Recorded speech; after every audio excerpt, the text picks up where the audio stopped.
Good morning, students. Today we will start with chapter number 7 of your supplementary reader Footprints Without Feet, and the name of the lesson is The Necklace. The story revolves around Matilda Loisel, who is a beautiful woman. She suffers greatly because of her desire to appear rich and fashionable. She is married to a clerk and leads an ordinary life, but she wants to be rich and famous. Her husband gets an invitation to attend a dance party given by the Minister of Public Instructions. In order to look beautiful, Matilda borrows a diamond necklace from her rich friend, Ma'am Forestier, to wear it at the party. She looks charming and everybody praises her. But when she returns home, she finds that she has lost the necklace. She and her husband borrow a big amount of money to replace the necklace.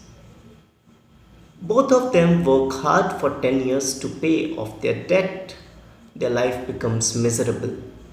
One day after the debt is paid off, Matilda comes across Ma'am Forestier. Matilda is shocked to learn from her that the necklace was made of artificial diamonds and its price was not more than 500 francs. Dear students, basically the theme of this story is a mild satire, but it has a strong message. It is ridiculous for people of ordinary means to copy the rich. One should live within one's means, otherwise, he or she invites unnecessary problems, anxieties, and confusion in his or her life. The main message of the story is that we should be what we are. False pride is the cause of our sufferings. The loss of a false necklace by Mrs. Loisel was not a big loss. Things could have been settled right if she had confessed the loss of the necklace to the owner, Ma'am Forestier. This small lapse of mistake from Mrs. Loisel makes her whole life miserable and dark. And the irony was that the cause of all these sufferings was a false necklace. Now, very quickly, we will have a look at the central characters of the story. The prominent characters are first, Matilda Loisel.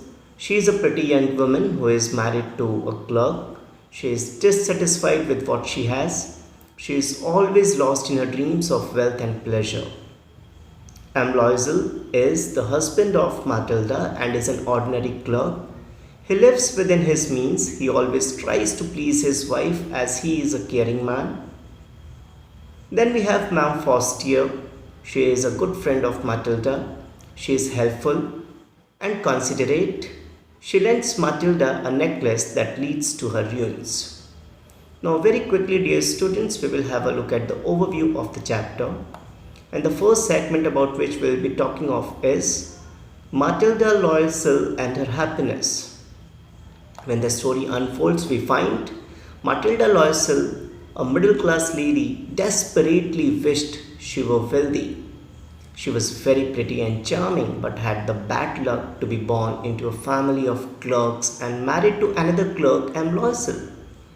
Her husband worked as a clerk in the office of the Board of Education. Matilda was simple, but she was unhappy. She was so convinced that she is meant to be rich that she detested her real life and spent all days dreaming and despairing about the fabulous life that she was not having. The second segment takes us to the time when Loisel brings an invitation home. One day, Loisel brought an invitation to a fancy ball organized by his boss, the Minister of Education.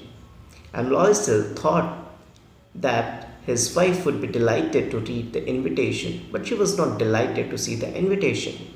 She told her husband that she does not have a good dress to wear to that occasion and asks him to give the invitation to his friend. Her husband, Loisel, told her that she could buy a new dress. He had saved 400 francs to buy a gun to join some hunting parties. He said that he would give that money to her for buying a new dress. Segment number 3. Matilda gets necklace from Ma'am Forestier. Matilda buys a new dress, but she was still not happy. Her husband asks the reason for her sadness. She says that she would not go for the ball as she does not have jewelry to wear with the dress. He replied that she should wear some natural flowers, but she was not convinced. Then he advised her to borrow it from her friend, Ma'am Forestier. Next day, she went to her friend's house and borrowed a necklace for the ball party. Next segment, Matilda at the day of ball. The night of the ball arrived and Matilda was happy at the occasion. She looked very beautiful in the dress. Everyone liked her and she was absolutely thrilled. She and her husband did not leave until 4 a.m. Then they caught a cab and returned home. The necklace was lost. When she returned home and was changing her dress, Matilda wanted to see her beauty in final view before the mirror. Suddenly, she noticed that the necklace was not around her neck. She was shocked to see that her necklace had got lost. She cried out and informed her husband that she had lost the necklace. Her husband searched for the necklace on every place where they went last night. He went to the police and the cab offices. He also put an advertisement in the newspapers, but the necklace was not found. So he advised his wife to write a letter to her friend telling her that she needs some time to get the necklace repaired. Ma'am Loisel writes the letter and replaces the necklace. At last, Matilda decides to replace the necklace with a necklace that looks similar to it. Her husband gives her 18,000 francs, which his father had left for him. He takes a loan of the remaining amount and purchases and buys a diamond necklace for 36,000 francs. She returns the necklace to her friend, buying the necklace bought by Loisels in poverty. They lost their house, their maid, their comfortable lifestyle, and on the top of it all, Matilda loses her good looking face. And last but not the least, the truth is finally revealed out.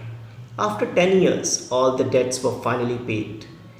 One day, Matilda was walking in the Champs Elysees and saw Ma'am Forestier. She was looking charming and beautiful as she had looked 10 years before. Now that all the debts are paid off, Matilda decides to tell the story to Ma'am Forestier about her necklace. At this, Ma'am Forestier informed her that it was a fake necklace and the cost of it was only 500 francs. So dear students, the outcome of this story is this, that one should not live with false pride. One should be contented and satisfied with what one has. If one does so, then obviously one would be living a life filled with purpose and happiness. Thank you.